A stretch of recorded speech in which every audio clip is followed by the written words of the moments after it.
You are watching Facts Me TV. Please like, comment, share, and subscribe for more content.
Like, hype, subscribe.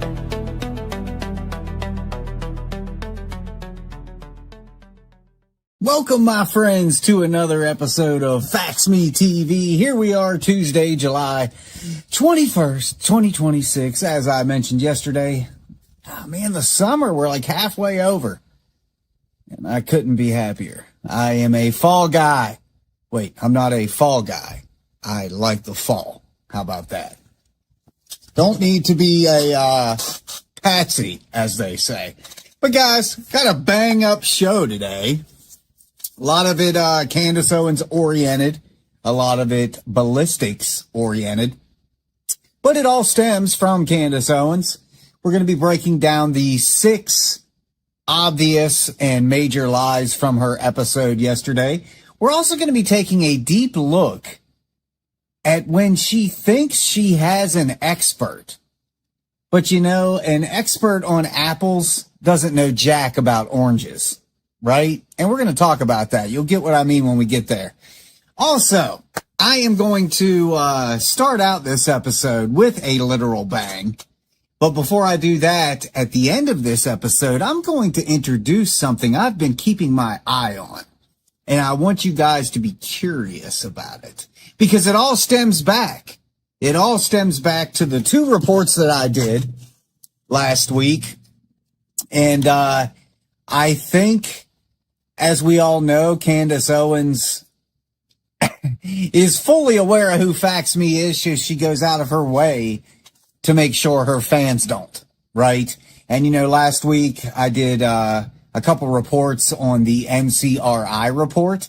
And was even commended. Facts Me was commended for my work on their research from the actual director of the NCRI. So I'm closing out today's show with something that I believe has stemmed from that attention that I'm giving that report. But we'll get there when we get there. But I'm starting tonight's episode off with a literal bang because of the candy cultist morons. Why? Well, I'm glad you asked. Because look, all they keep saying is it was an exploding microphone, this, that, and the other thing. Well, you guys know here at Facts Me, we have debunked the exploding microphone tenfold. And then some. +2. Squared. You know what I'm saying? It's been debunked. But now, factivists, the candy morons, they can't accept that. So now, even though, this is the irony, now they're saying that, well, that's because shaped charges don't explode. That there's no fire, there's no smoke. I can't even believe that they're saying this with a straight face. So now I'm pushing. You guys remember the episode yesterday where I showed Charlie's body immediately after being shot. Now they're saying there wouldn't be burn marks or there wouldn't be damage to the shirt or anything like that because shaped charges don't explode or show any signs of an explosion. Yes, Factivus, I'm being for real. You have probably seen these comments yourself. Now, the irony of it is this. In that same breath, they back up Baron Coleman's burn marks on Charlie, where we have all said numerous times it's bloodstains. This discoloration that Baron Coleman has amplified and raised the contrast in these pictures to try to pawn it off as being burn marks from either electrocution, from his electrifying microphone theory, or from the exploding microphone theory. So in the same breath, Factivus, her cultists are now saying that shaped charges don't show signs of exploding, even though we've all watched the pager bombs over and over again, throwing debris, smoke, flame everywhere. Okay? But they're saying shaped charges do not show explosive properties, while saying Charlie had burn marks on it. They're now saying that it wasn't an explosion bomb like we're trying to make it out to be, that it was shooting a projectile like a bullet. So that's what they're saying, and that's why I'm starting this show out with a literal bang. What you guys are about to see on the screen is actual penton and shaped charges, okay? Various shaped charges. So you can see exactly what happens when a shaped charge is detonated. Watch this. Look at that. You see all that smoke, all that recoil? Look at the burn marks. Look at the hole. It went completely through that ballistic gel. Completely through. Now, I'll stop it there for a second. Look at all that damage on the table from the shrapnel. I thought it didn't send anything out. I thought it didn't explode. Well, we just saw that. Went completely through this huge ballistics gel, block of ballistics gel. Went completely through it. Right? And in this particular case, it was further away than a microphone to hear. Right? So if they're now saying that it came out of here, a projectile shot out of here, and somehow hit him perfectly, but didn't go through, okay? It was more like this, right? Because it was a gunshot. We know that. But they're saying no explosion, right? Because they're trying to debunk the fact that there's no damage, no burns, no fire, no smoke. It was just shooting a projectile, right? Well, that demonstration you just saw was further away than the mic to Charlie's neck, and it went completely through that ballistics gel. Let's keep watching. Look at that. All the way through it. Look at the hole it made. Now here it is in slow motion. Look at that. A ball of fire, Factivus. A ball of fire. Look at that. There's no way 3,000 people would not see that if it actually happened. Now here's another example. Another shaped charge being detonated and filmed. Here it is in slow motion. Look at that ball of fire. Now this next one I'm about to play is literally set up as a shaped charge to shoot a projectile, such as a bullet. So this next demonstration is a shaped charge detonating and firing off a projectile. Okay, so this would be the closest thing to a Rode microphone being rigged as a shaped charge to shoot a projectile. Watch this. Oh my gosh, did you see that blast? Let's look at it again. Oh my gosh.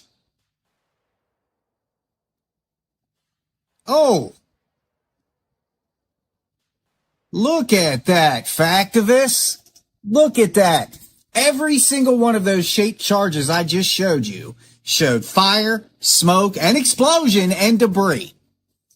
Even damage to the surrounding area, not just what they were aiming at. Like in that first example, shooting directly into that ballistics gel, right? All the damage before it even got there.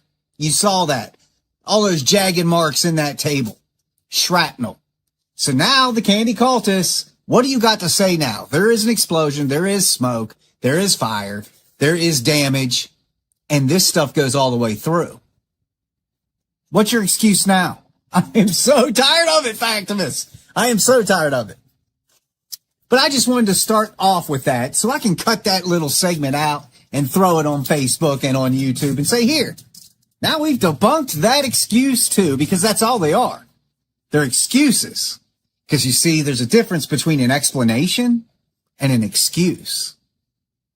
What you guys are throwing us is just one excuse after another. And guess what? We're unstoppable, kids. We're going to debunk every stupid thing you throw out there. You know when we won't? When you candy cultists actually start stating fact. Then we won't be able to beat you. In fact, we'll probably pat you on the back for growing up. Moving on. So Candace had her episode last night, and she is boasting that she got the opinion of a Navy SEAL, that she got the opinion of this. And, you know, her whole episode was nothing but schoolgirl, high school drama, soap opera drama, right? Like it always is. Reaching. It's tiresome, Factimus. It's tiresome. So, as always, as I like to do with her episodes, is I like to point out the biggest lies. Now, she does a lot of fabrication, a lot of embellishment, a lot of stretching the truth or attaching a little piece of truth to this big lie so it looks like it has some cred, right? Well, I dissected her episode from last night, and this is what we came up with. Let's get started. General, same to you. So this rifle, this 30-06, it's a powerful rifle. What do you make of this narrative that the bullet might have hit Charlie's spine, which would explain why the damage wasn't what you would typically see with a rifle like that from that range? No, that's not what happened. And this is the thing that hurts here is, and what bothers me the most out of it. Wait, did you say, General, you don't think that's what happened? Absolutely not. I'm with Rob. Something exploded on him. But I don't have to get into the details because I'm not in a court of law having to prove a darn thing. Okay, so this guy, I'm going to stop it there because we're going to do what Facts Me does. Now, you love it. I mean, looking at her face, she's like, ha, ha, ha, this is such a ha, ha moment. This professional saying there's no chance it was a bullet, and, you know, blah, blah, blah. She's just loving it because he's saying what she wants everybody to believe, right? But here's the thing, Candace, you've got nothing. You got nothing. This is what I meant when I said earlier, if you have an expert on apples, do you go to them about information on oranges? No. You stick to them with apples, right? So let's take a little deeper look at this guy, Blaine Holt, that she is boasting, that she's just loving the fact, loving it that he is saying what she wants to hear, essentially. And I have really dug into this guy because I wanted to see, like, how could a legitimate military guy actually say that, you know, so very dismissive. Somebody who wasn't there, somebody who has no clue about anything. He even says he's got nothing to prove. You know what I'm saying? So, you know, this is like asking somebody that doesn't watch sports questions about sports trivia. Okay, so we're looking at Blaine Holt. He's a retired general. It's a viral claim, no documented ballistics expertise is what I'm covering here. Okay. The viral claim is what Candace is trying to make with this clip, saying that this retired general is saying there's no way it was a bullet. Okay. But she's leaving out the part that this man has no ballistics expertise whatsoever. So I did that for you, Candace. I went ahead and looked into this guy. But they say, I'm with Rob. Something exploded on him. So here is a former military dude, Blaine Holt, on national television, rejecting the 30-06 explanation of Charlie Kirk's death and presenting it as a conclusion when Holt himself actually said, I'm not in a court of law trying to prove it, right? And she leaves out the part that he's not a ballistics expert, okay? So I dug into him. He's a legitimate retired U.S. Air Force Brigadier General. Okay, that's not in dispute. I thank him for his service. That's awesome. He was a command pilot, 376th Air Wing, blah, blah, blah, NATO diplomacy. That's what he is. That's what he's done. Not a commander of the Air Force. It's just a specific rank that he had, right? But when you really start looking at this, okay, what the court record shows is they recovered during Charlie Kirk's autopsy. Something exploded is not what they uncovered in his autopsy. We know this, okay? The inconclusive no bullet thing, again, means nothing. It means nothing in the grand scheme of the point we're trying to make right here. But when you start looking at this guy, this is what really matters, okay? His actual biography, what this retired guy did, aviation and flight operations, logistics and airlift command, military planning, and NATO diplomacy, okay? Dude was a pencil pusher, okay? What he is not, he has no background in terminal ballistics, no expertise in forensic pathology, no expertise in firearms examination or explosive analysis. This guy is the exact opposite of everything you would want in an expert to get an expert opinion. Are you catching why I did this? Because she is boasting this guy's opinion, and he doesn't even have any ballistic or explosive expertise, experience, nothing. Okay, Holt has an impressive and legitimate military record, but he is not a documented ballistics or explosives expert and has developed a pattern of making dramatic, highly speculative media claims outside his established expertise. That's right, factivists. You look at the history. This isn't the first time this man has done that. Okay, that is factual criticism. He has made comments about China that are out there, conspiracy oriented. He has made comments about extraterrestrials and aliens and UFOs. Okay, look at the history of this guy. This is the guy she boasts and puts on a pedestal as having an expertise opinion on ballistics and explosives when he has zero experience and research into any of that.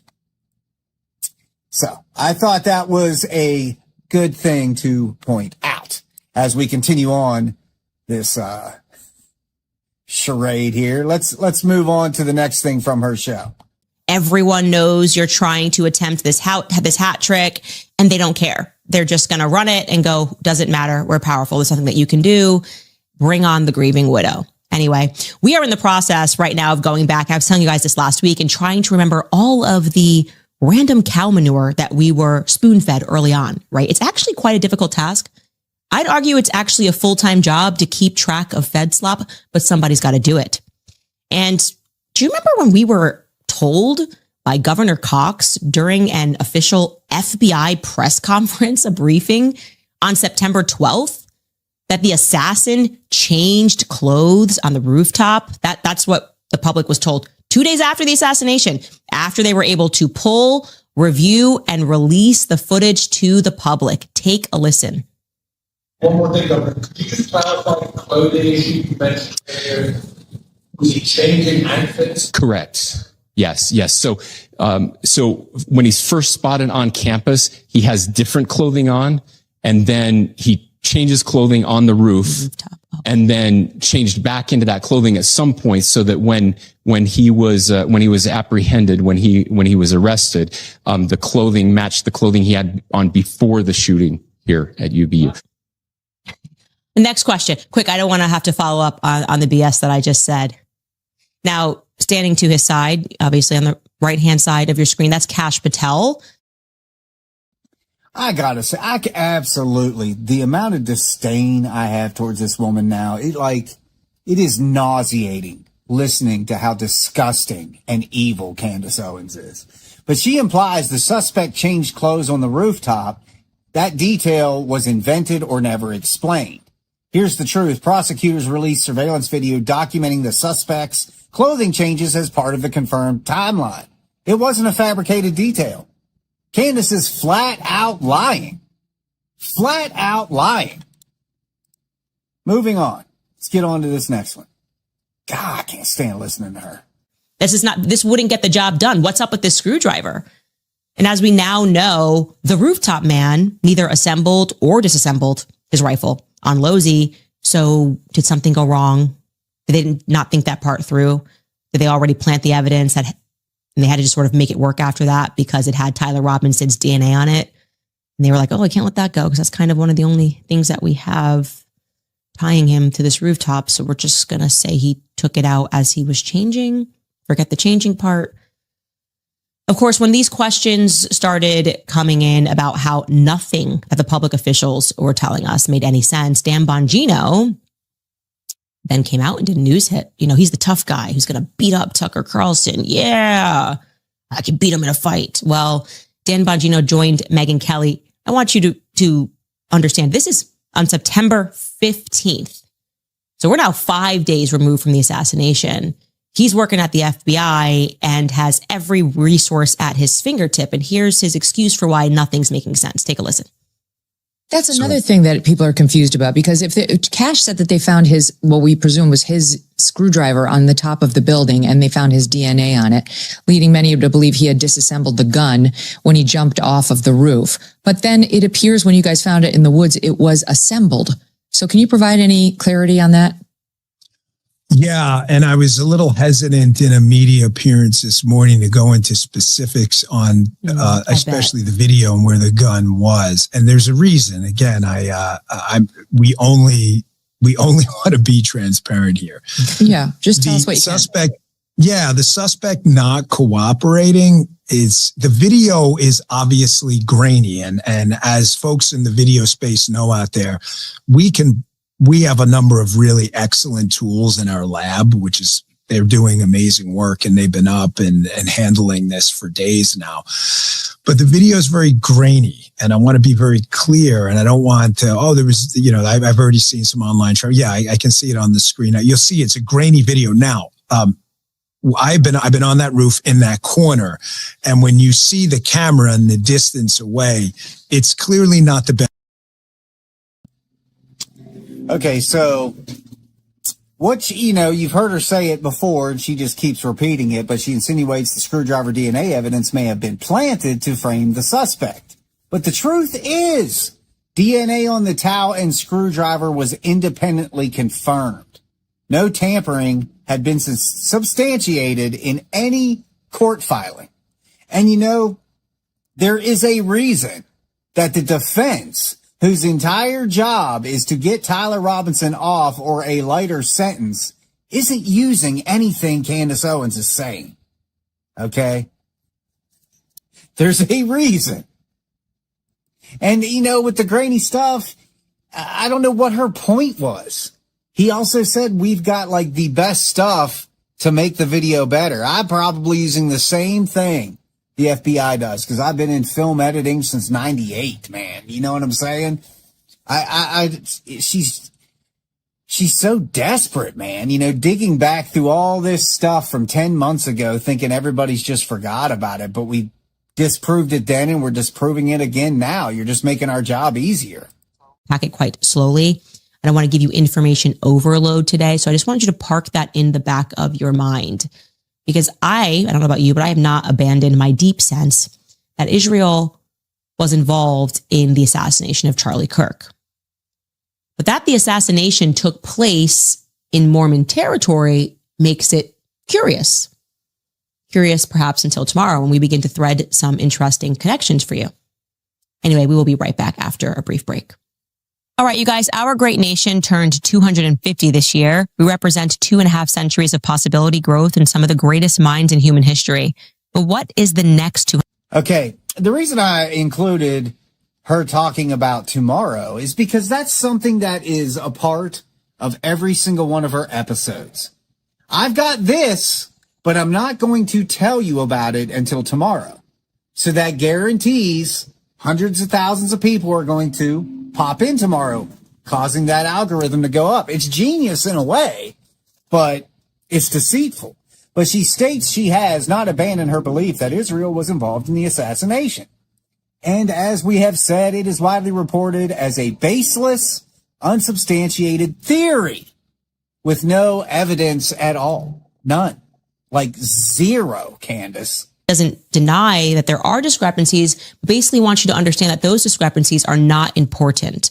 Now, I would say, some would say, that Brian Harpole asserting that CPR was not performed, while Frank Turek says that it was performed in the car, is a major discrepancy and a major contradiction.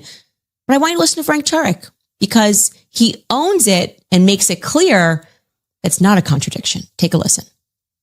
Brian. Well, we've heard all that.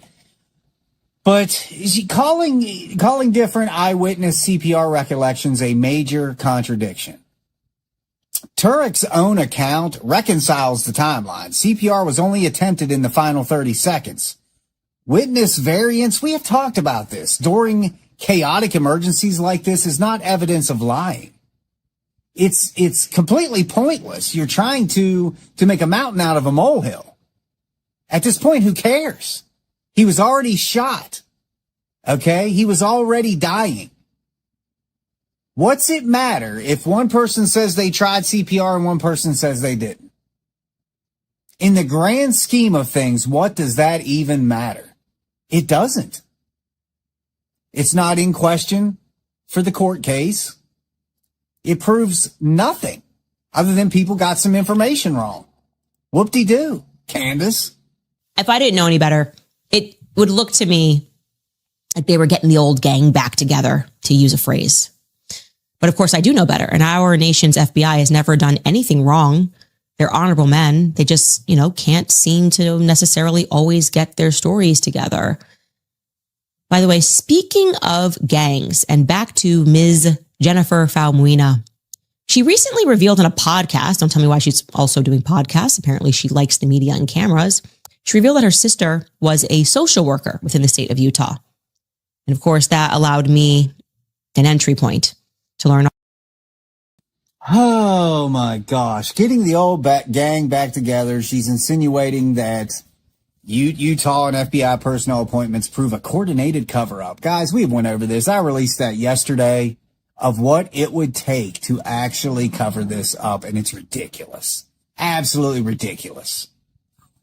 There is no evidence that connects these routine personal appointments to an assassination. Okay. Again, I have been saying this for months. You could literally line up anything and connect it in some way. You know what I'm saying? You could do it in some way, which is all she ever tries to do. And that's why there's never any actual proof. And of course, her new obsession is that lady, she was on TV. So what was your obsession with people on TV? Candace, you're on TV all the time. Erica's been on TV. I've been on TV. Lots of people have been on TV. What does that mean? What does that mean, man? Oh, she was on a Netflix show at one point. And? Oh, guys, let's take a quick break, and when we come back, we're getting to some goods. As if some of this stuff wasn't some goods, right? But we're getting into some more goods. The stuff you expect from Facts Me. So check this out, guys, and we will be right back. You are watching Facts Me TV. Please like, comment, share, and subscribe for more content. Every breath you take and every move you make, every time I take, every time I'm fake, you'll be watching me. Actually, every single day and every word I say, every clip I play is a lie I make.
fake and gay.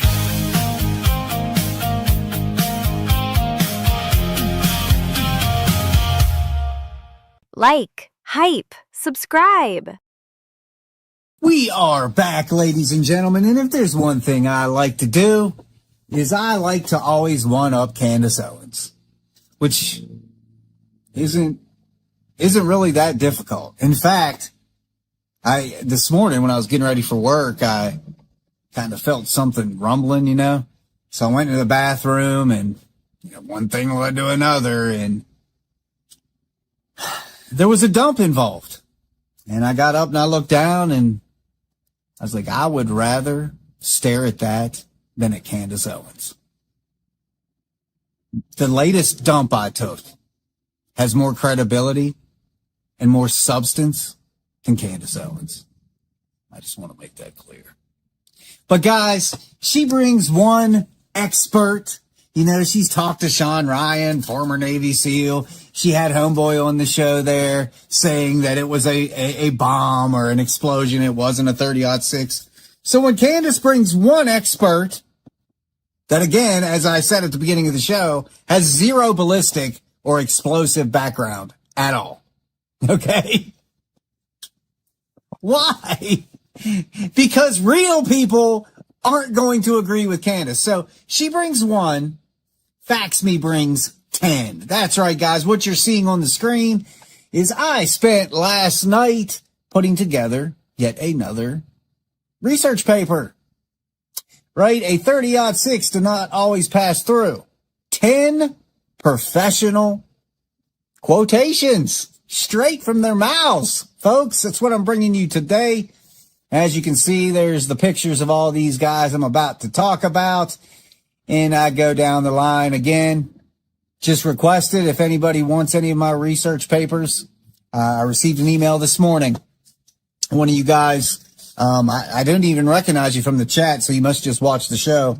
I don't want to say your name without permission, but had asked for the report I had done yesterday on how many people it would take to cover up Charlie Kirk's death.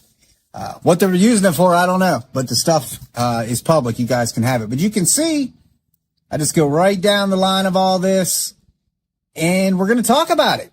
She wants to bring an expert. I tell you what, I will bring 10. Let's go. A 30-06 does not always pass through. That's right, 10 sourced professional quotations. Let's kick this thing off. All right, let's break it down. Let's start right at the beginning. The precise claim supported, the evidence supports a limited, defensible proposition, not a universal prediction. Supported conclusion, a 30-06 can fail to exit. Exit is possible, often common with some loads and shot pass, but it is never guaranteed. Direct 30-06 field forensics, an identified 30-06 shot in an animal or documented forensic case did not exit.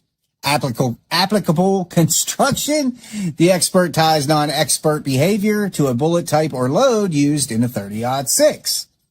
Controlled test, 30-06 projectile was stopped or fragmented in a test.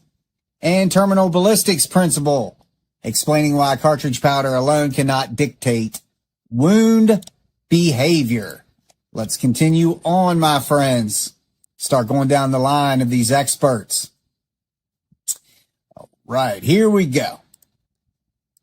Who we have here, my friends, is Ron Spommer. He's a veteran outdoor writer and hunting ballistics educator. He is a teacher on ballistics. His quote, light cup and core bullets don't always exit.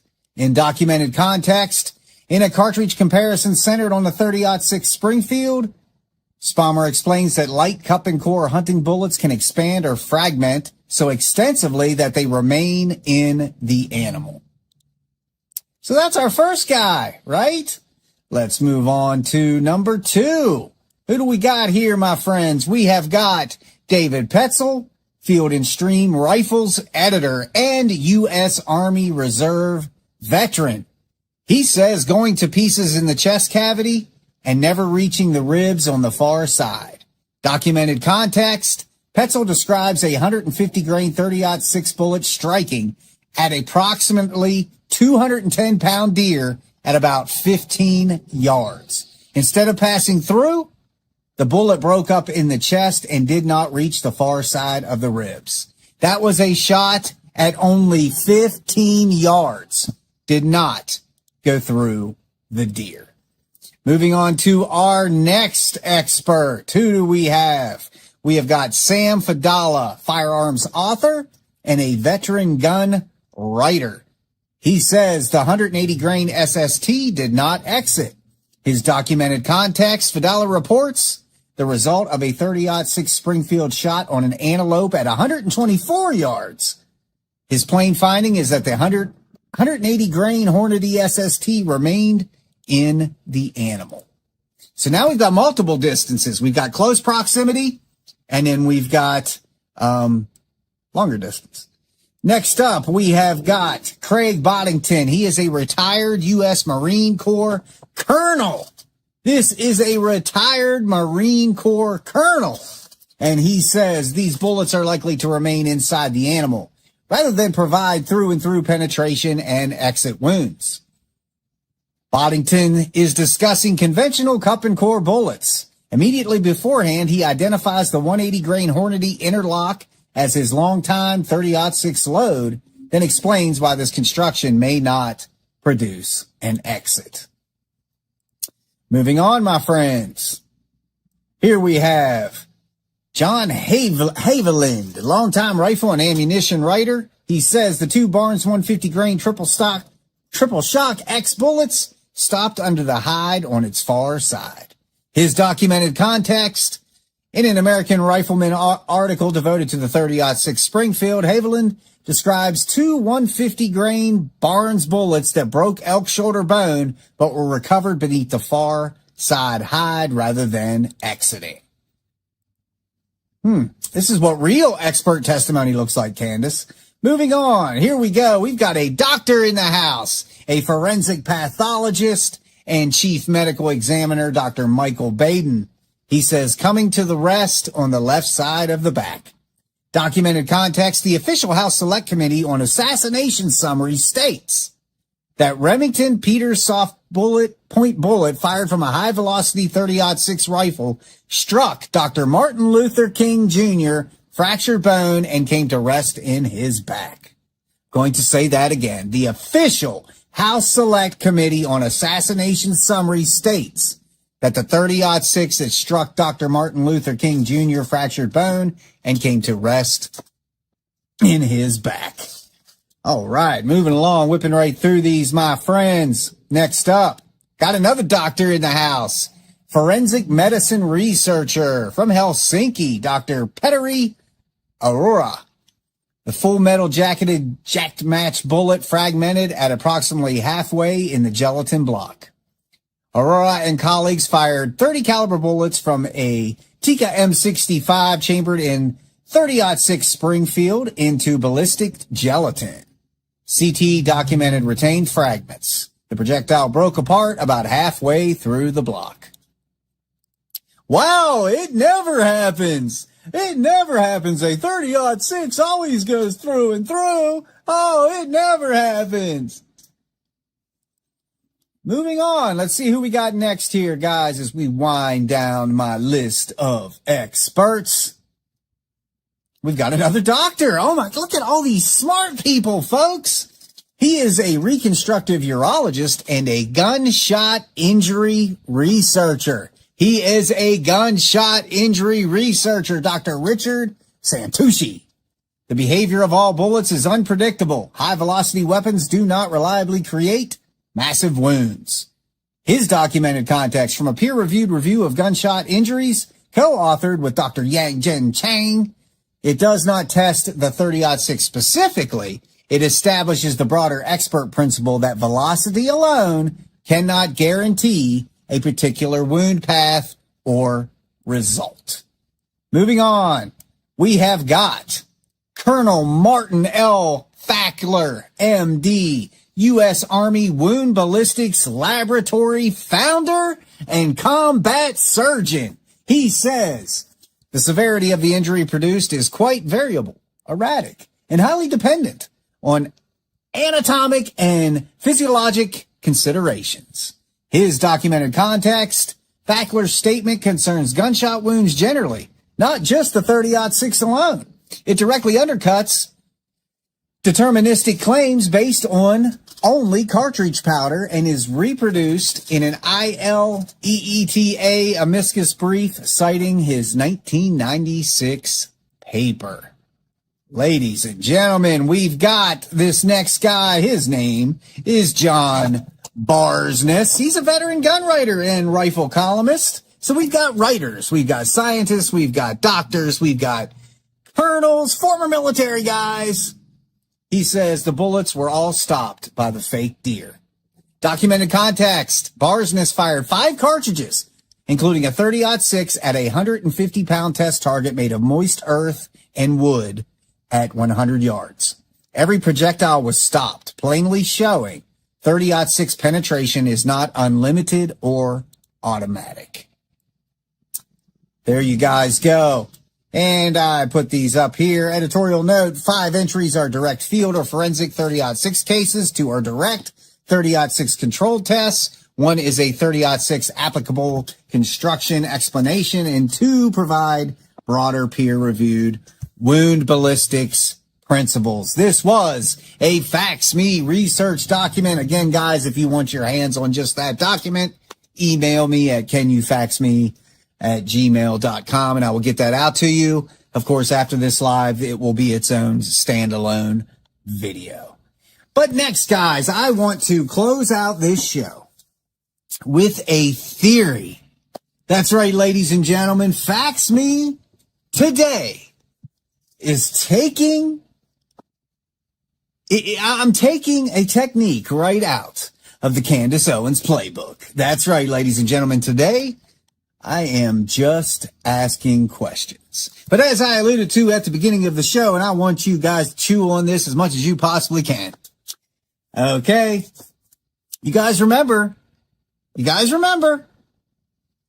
Wait, the NCRI report that came out this month called Permission to Kill, How Candace Owens Built a Digital Assassination Culture Targeting Erica Kirk, right? I've covered that in 2 videos. I did it on a live, and I did my own standalone presentation on Permission to Kill, which, of course, was commended by the director of the NCRI for just how freaking awesome Fax Me is, guys, right?